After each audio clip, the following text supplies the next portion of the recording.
Eventos finais, capítulo 4. A Igreja de Deus nos últimos dias. O povo de Deus guarda os seus mandamentos. Deus tem na terra uma igreja que está erguendo a lei pisada a pés e apresentando aos homens o Cordeiro de Deus que tira o pecado do mundo. No mundo, só existe uma igreja que presentemente se acha na brecha, tapando o muro e restaurando os lugares assolados. Sejam todos cuidadosos para não clamarem contra o único povo que está cumprindo a descrição dada do povo remanescente, que guarda os mandamentos de Deus e tem a fé em Jesus. Deus tem um povo distinto, uma igreja na terra, inferior a nenhuma outra, mas a toda superior em suas facilidades para ensinar a verdade, para vindicar a lei de Deus. Meu irmão, se estais ensinando que a igreja adventista do sétimo dia é Babilônia, estais errado. Eles têm o testemunho de Jesus.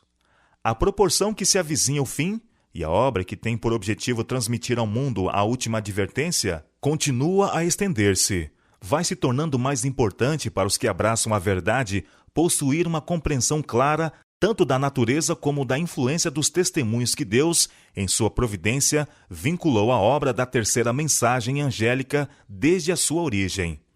Os homens poderão apresentar um ardil após outro, e o inimigo procurará desviar as almas da verdade. Mas todos os que creem que o Senhor tem falado por intermédio da irmã White, ele tem dado uma mensagem, estarão livres dos muitos embustes que surgirão nestes últimos dias. Haverá pessoas que pretenderão ter visões. Quando Deus vos der claro testemunho de que a visão é dele, podeis aceitá-la. Mas não aceiteis sob nenhum outro testemunho, pois o povo vai ser mais e mais desencaminhado em países estrangeiros e na América. Os seus marcos, as doutrinas bíblicas. O passar do tempo em 1844 foi um período de grandes acontecimentos, expondo ao nosso admirado olhar a purificação do santuário que ocorre no céu, e tendo clara relação com o povo de Deus na terra, e com as mensagens do primeiro, do segundo e do terceiro anjo, desfraldando o estandarte em que havia a inscrição: os mandamentos de Deus e a fé de Jesus. Um dos marcos desta mensagem era o templo de Deus, visto no céu por seu povo, que ama a verdade, e a arca que contém a lei de Deus. A luz do sábado do quarto mandamento lançava os seus fortes raios no caminho dos transgressores da lei de Deus. A não imortalidade dos ímpios é um marco antigo. Não consigo lembrar-me de alguma outra coisa que possa ser colocado na categoria dos velhos marcos. A missão especial dos adventistas do sétimo dia. O Senhor nos tornou os depositários de sua lei. Ele confiou-nos a sagrada e eterna verdade, que deve ser transmitida a outros em fiéis advertências, repreensões e encorajamento. Os adventistas do sétimo dia foram escolhidos por Deus como um povo peculiar, separado do mundo. Com a grande talhadeira da verdade, ele os cortou da pedreira do mundo e os ligou a si. Tornou-os representantes seus e os chamou para serem embaixadores seus na derradeira obra de salvação. O maior tesouro da verdade, já confiado a mortais, as mais solenes e terríveis advertências que Deus já enviou aos homens, foram confiadas a este povo, a fim de serem transmitidas ao mundo. Em sentido especial, foram os adventistas do sétimo dia postos no mundo como atalaias e portadores de luz. A eles foi confiada a última mensagem de advertência ao mundo a perecer. Sobre eles incide maravilhosa luz da palavra de Deus. Confiou-se-lhes uma obra da mais solene importância: a proclamação da primeira, segunda e terceira mensagens angélicas. Nenhuma obra há de tão grande importância. Não devem eles permitir que nenhuma outra coisa lhes absorva a atenção. Por que foi organizada a Igreja Adventista do sétimo dia? Aumentando o nosso número, tornou-se evidente que sem alguma forma de organização haveria grande confusão, e a obra não seria levada avante com êxito. A organização era indispensável para prover a manutenção do ministério, para levar a obra a novos campos, para proteger dos membros indignos tanto as igrejas como os ministros, para a conservação das propriedades da igreja, para a publicação da verdade pela imprensa e para muitos outros fins. Seu Espírito nos iluminou, mostrando-nos que deveria haver ordem e perfeita disciplina na igreja, e era essencial a organização. Método e ordem manifestaram-se em todas as obras de Deus, em todo o universo. A ordem é a lei do céu e deveria ser a lei do povo de Deus sobre a terra. A organização sempre será essencial. A menos que as igrejas sejam organizadas de tal maneira que possam ter e impor ordem, nada poderão esperar quanto ao futuro. Oh, como Satanás se regozijaria se alcançasse êxito em seus esforços de penetrar no meio deste povo e desorganizar a obra num tempo em que a organização integral é essencial e constitui a maior força para evitar os levantes espúrios e refutar pretensões não abandonadas pela palavra de Deus. Precisamos manter as linhas uniformemente para que não haja quebra do sistema de organização e ordem que se ergueu por meio de sábio, cuidadoso labor. Não se deve dar autonomia a elementos desordeiros que desejem controlar a obra neste tempo. Alguns têm apresentado a ideia de que, ao aproximar-nos do fim do tempo, cada filho de Deus agirá independentemente de qualquer organização religiosa. Mas fui instruída pelo Senhor de que nesta obra não há isso de cada qual ser independente. À medida que nos aproximamos da crise final, em vez de achar que há menos necessidade de ordem e harmonia de ação, devemos ser mais sistemáticos do que temos sido até agora. A autoridade especial da Igreja de Deus. Deus investiu sua Igreja de especial autoridade, que ninguém tem razão em desrespeitar e desprezar, pois ao proceder assim, está desprezando a voz de Deus. O mais alto poder abaixo do céu concedeu o Senhor à sua Igreja.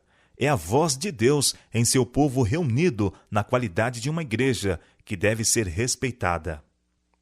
Um tempo de debilidade e cegueira espirituais. Foi confirmado tudo quanto declarei em Minneapolis, que precisava haver uma reforma nas igrejas.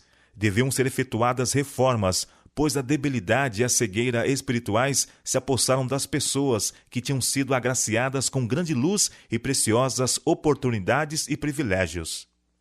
Como reformadores, eles haviam saído das igrejas denominacionais, mas desempenham agora uma parte semelhante à que desempenharam as igrejas.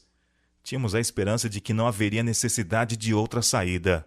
Embora nos esforcemos por preservar a unidade do Espírito no vínculo da paz, não deixaremos pela pena e pela voz de protestar contra o fanatismo. Cristo diz o seguinte daqueles que se ufanam de sua luz, mas não andam nela.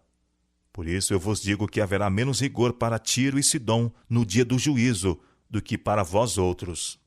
E tu, Cafarnaum, adventistas do sétimo dia que tiveram grande luz, que te ergues até os céus, com referência a privilégios, serás abatida até os infernos, porque se em Sodoma tivesse sido feitos os prodígios que em ti se operaram, teria ela permanecido até hoje.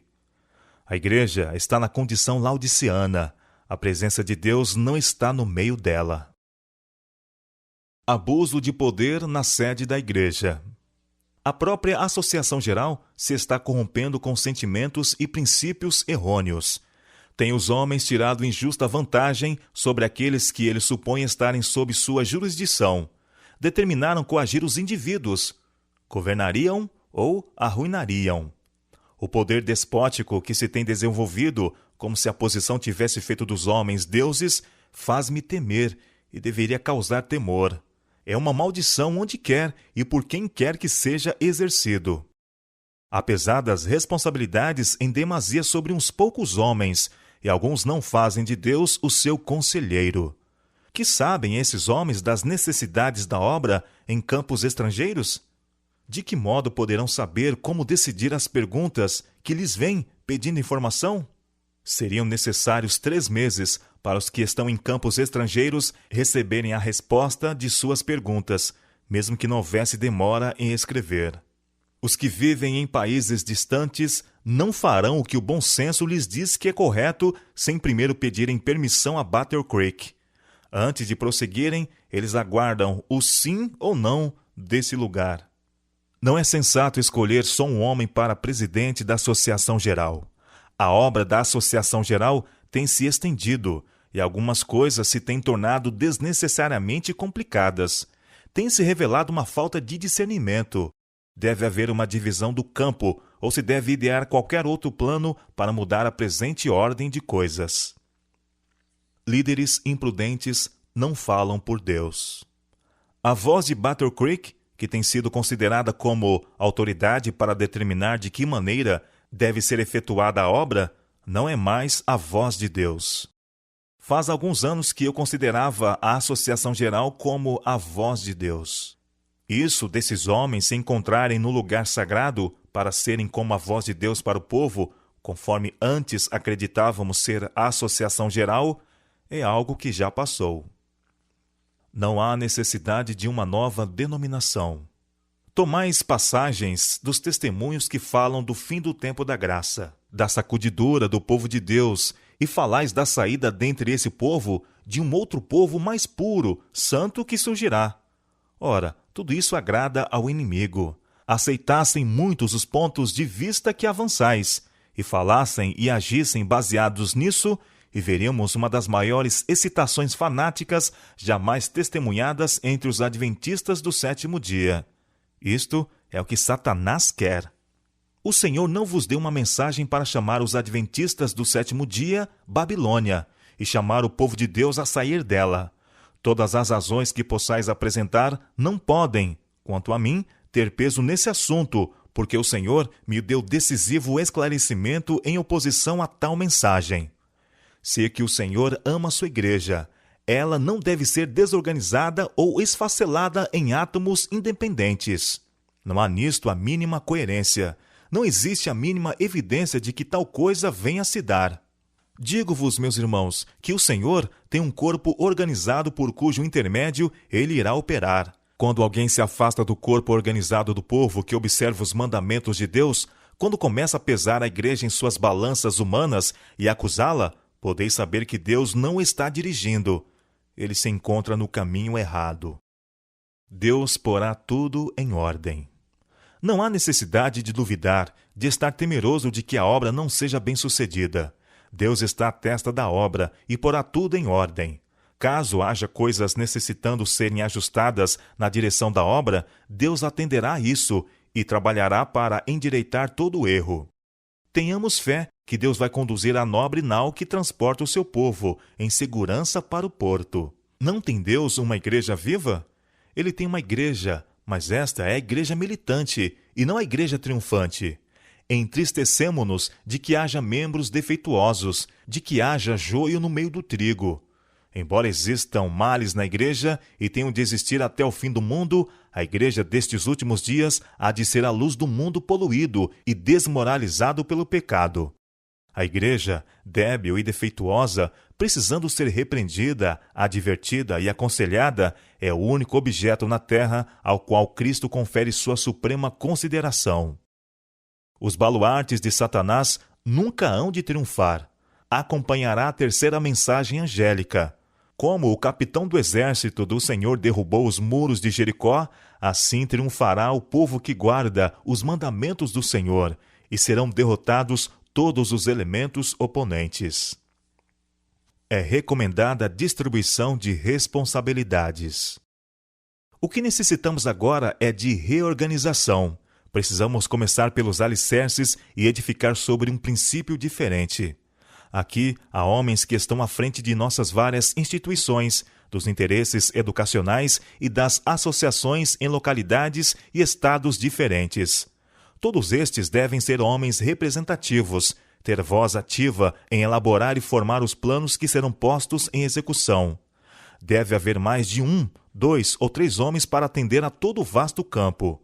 A obra é grande, e não há uma mente humana que por si só possa planejar a obra que precisa ser efetuada. Pois bem, desejo dizer que Deus não pôs algum régio poder em nossas fileiras para controlar este ou aquele ramo da obra. O trabalho tem sido muito restringido pelos esforços para controlá-lo em todo sentido. Precisa haver uma renovação, uma reorganização. Tem de ser introduzido um poder e vigor nas comissões que são necessárias. Devem ser formadas novas associações. Estava de acordo com o plano de Deus que fosse organizada a Associação na Australásia. Não é necessário mandar pedir o conselho de Battle Creek a milhares de quilômetros de distância e ter então de esperar semanas pela resposta. Aqueles que se encontram no próprio local devem decidir o que tem de ser feito. A Assembleia da Associação Geral de 1901 se mostra sensível. Quem, suponde vós, tem estado entre nós desde que começou esta Assembleia? Quem tem mantido afastados os aspectos censuráveis que geralmente aparecem numa reunião como essa? Quem tem andado de um lado para o outro nos corredores deste tabernáculo? O Deus do céu e seus anjos. Eles não vieram até aqui para dilacerar-vos, mas para conceder-vos mentes sãs e tranquilas. Tem estado entre nós para realizar as obras de Deus e deter os poderes das trevas, para que não fosse impedida a obra que ele queria que se realizasse. Os anjos de Deus têm estado trabalhando entre nós. Nunca fiquei mais surpresa em minha vida do que pelo rumo que as coisas tomaram nessa reunião. Esta obra não é nossa. Foi efetuada por Deus. Foram-me apresentadas instruções a esse respeito. Mas, até que a questão fosse resolvida nesta reunião, não conseguiram entender tais instruções. Anjos de Deus têm andado de um lado para outro nesta congregação. Desejo que cada um de vós se lembre disso, e desejo que vos lembreis também de que Deus disse que curaria as feridas de seu povo. Durante a Assembleia da Associação Geral, o Senhor atuou poderosamente por seu povo. Toda vez que penso nessa reunião, uma agradável solenidade se apodera de mim, transmitindo-me à alma um fulgor de gratidão. Vimos os majestosos passos do Senhor, nosso Redentor. Louvamos o seu santo nome, pois ele trouxe livramento a seu povo. Tem sido necessário organizar uniões, associações, para que a Associação Geral não exerça um domínio arbitrário sobre todas as associações separadas. O poder conferido à associação não deve concentrar-se num só homem, ou em 2, ou em 6. Deve haver um conselho de homens sobre as divisões separadas. É reafirmada a confiança na Organização Adventista do Sétimo Dia. Não podemos desviar-nos agora do fundamento estabelecido por Deus. Não podemos agora entrar em nenhuma nova organização, pois isto significaria apostasia da verdade. Sou instruída a dizer aos adventistas do sétimo dia em todo o mundo: Deus chamou-nos como um povo para sermos-lhes particular tesouro. Ele designou que sua igreja na terra esteja perfeitamente unida no Espírito e no conselho do Senhor dos Exércitos até o fim do tempo. Por vezes, quando um pequeno grupo de homens, aos quais se acha confiada a direção geral da obra, tem procurado, em nome da Associação Geral, exercer planos imprudentes e restringir a obra de Deus, tenho dito que eu não poderia por mais tempo considerar a voz da Associação Geral representada por esses poucos homens como a voz de Deus. Mas isto não equivale a dizer que as decisões de uma associação geral, composta de uma assembleia de homens representativos e devidamente designados de todas as partes do campo, não deva ser respeitada. Deus ordenou que os representantes de sua igreja, de todas as partes da terra, quando reunidos numa associação geral, devem ter autoridade. O erro que alguns estão em perigo de cometer é dar à opinião e ao juízo de um homem, ou de um pequeno grupo de homens, a plena medida de autoridade e influência de que Deus revestiu sua igreja, no juízo e voz da Associação Geral, reunida para fazer planos para a prosperidade e avançamento de sua obra. Deus investiu sua igreja de especial autoridade e poder, por cuja desconsideração e desprezo ninguém se pode justificar, pois aquele que assim proceder despreza a voz de Deus. Sou animada e beneficiada ao compreender que o Deus de Israel ainda guia seu povo e que continuará com eles até ao fim. Uma declaração de W.C. White. Eu lhe contei como mamãe considerava a experiência da igreja remanescente e falei sobre o seu ensino positivo de que Deus não permitiria que esta denominação apostatasse tão completamente que houvesse o aparecimento de outra igreja. O reavivamento espiritual ainda é necessário. Certa vez, ao meio-dia, eu estava escrevendo sobre a obra que poderia ter sido realizada na última Assembleia da Associação Geral, em 1901, se os homens em posição de confiança houvessem seguido a vontade e o caminho de Deus. Os que têm tido grande luz não têm andado na luz. A reunião se encerrou e não foi efetuada a mudança. Os homens não se humilharam diante do Senhor como deveriam ter feito, e não foi comunicado o Espírito Santo. Eu havia escrito até esse ponto, quando perdi a consciência e parecia estar presenciando uma cena em Battle Creek. Estávamos reunidos no auditório do tabernáculo. Foi feita uma oração, cantado um hino e houve outra oração. Fizeram-se fervorosas súplicas a Deus. A reunião foi assinalada pela presença do Espírito Santo. Ninguém parecia ser tão orgulhoso que não pudesse fazer sincera confissão, e os que tomaram a dianteira nessa obra foram os que tinham influência, mas antes não tiveram coragem para confessar seus pecados. Houve tal regozijo como nunca dantes se ouvira no tabernáculo. Então despertei de meu estado de inconsciência e durante algum tempo não consegui lembrar-me de onde eu estava. Ainda tinha a caneta na mão. Foram-me proferidas palavras. Isto poderia haver acontecido. O Senhor esperava realizar tudo isso por seu povo. Todo o céu estava à espera para ser benigno. Pensei onde poderíamos encontrar-nos se houvesse sido efetuada uma obra cabal na última Assembleia da Associação Geral. Fiquei profundamente impressionada pelas cenas que recentemente passaram diante de mim à noite. Parecia existir um grande movimento, um trabalho de reavivamento em ação em vários lugares. Nosso povo movia-se em linha e respondia ao apelo de Deus. A paciência de Deus com seu povo. A igreja falhou deploravelmente em corresponder às expectativas de seu Redentor. E, contudo, o Senhor não se afasta de seu povo. Ainda é complacente com eles, não por causa de alguma bondade que se encontre neles, mas para que o seu nome não seja desonrado perante os inimigos da verdade e da justiça, para que as instrumentalidades satânicas não exultem na destruição do povo de Deus. Por muito tempo, ele tem suportado sua obstinação, descrença e insensatez. O Senhor os tem disciplinado com admirável clemência e compaixão. Se atenderem às suas instruções, ele removerá suas más tendências, salvando-os com uma salvação eterna e tornando-os eternos monumentos do poder de sua graça. Devemos lembrar que a igreja, enfraquecida e defeituosa como seja, é o único objeto na terra a que Cristo concede sua suprema consideração. Ele vela constantemente com solicitude por ela e a fortalece por seu Espírito. Deus coopera com os que são fiéis a Ele. O Senhor Jesus sempre terá um povo escolhido para servi-lo. Quando o povo judeu rejeitou a Cristo, o príncipe da vida, ele tirou-lhes o reino de Deus e entregou-o aos gentios. Deus continuará lidando com cada ramo de sua obra, de acordo com esse princípio. Quando uma igreja demonstra ser infiel à palavra do Senhor, seja qual for sua posição, e por mais elevada e sagrada que seja sua vocação, o Senhor não pode cooperar com eles. Outras pessoas são escolhidas para assumir importantes responsabilidades. No entanto, se estes, por sua vez, não purificarem a vida de toda a má ação, se não estabelecerem puros e santos princípios em todos os aspectos de sua vida, o Senhor os afligirá e humilhará dolorosamente, e a não ser que se arrependam, os removerá da posição que ocupam, tornando-os um opróbrio. Julgados pela luz concedida. Nas balanças do santuário há de ser pesada a Igreja Adventista do Sétimo Dia. Ela será julgada pelos privilégios e vantagens que tem gozado.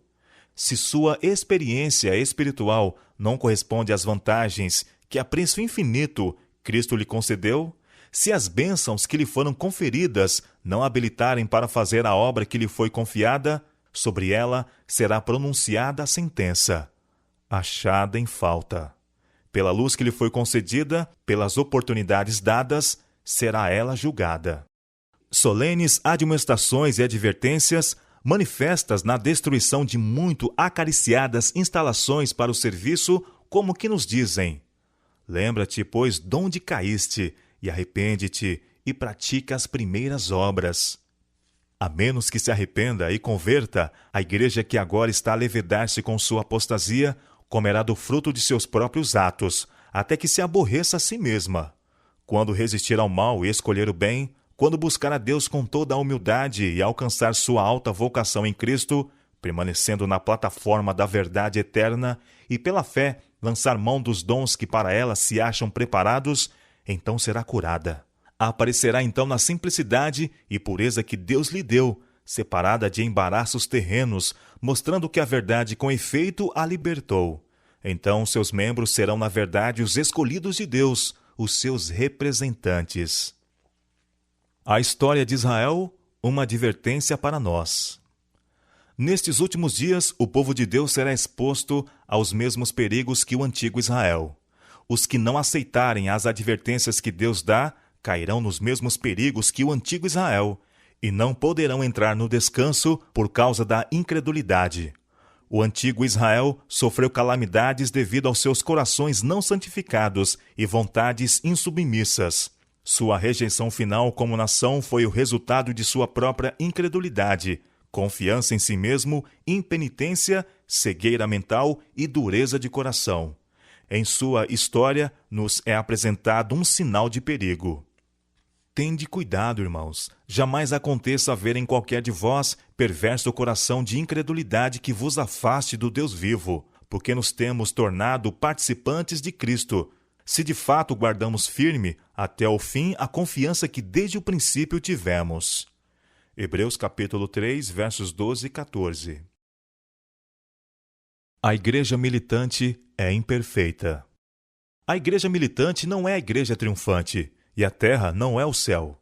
A igreja se compõe de homens e mulheres errantes e imperfeitos, que são apenas alunos na escola de Cristo, a fim de serem adestrados, disciplinados, educados para esta vida e para a futura vida imortal.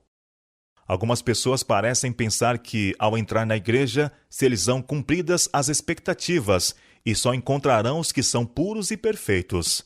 São zelosos na fé e, ao verem faltas nos membros da igreja, dizem: abandonamos o mundo para não nos associarmos com caracteres maus, mas aqui também está o mal. E perguntam, como servos da parábola: por que tem então joio? Mas não precisamos ficar assim desapontados, pois o Senhor não nos autorizou a chegar à conclusão de que a igreja é perfeita. E todo o nosso zelo não terá êxito em tornar a igreja militante tão pura como a igreja triunfante.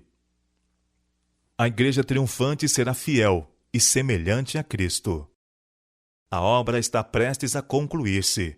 Os membros da igreja militante, que se houverem demonstrado fiéis, tornar-se-ão a igreja triunfante.